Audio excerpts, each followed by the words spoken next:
Hello everybody, today we will fix keyboard keys working as shortcut in Windows 10 or 11. If you find this video helpful, please consider subscribing and liking the video.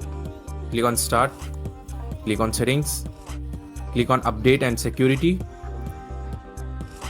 click on Troubleshoot, click on Additional Troubleshooter, click on Keyboard, run the troubleshooter. Method 2. Right click on Start, click on Device Manager,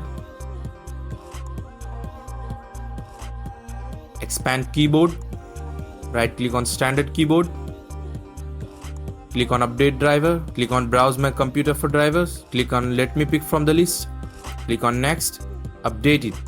Method 3.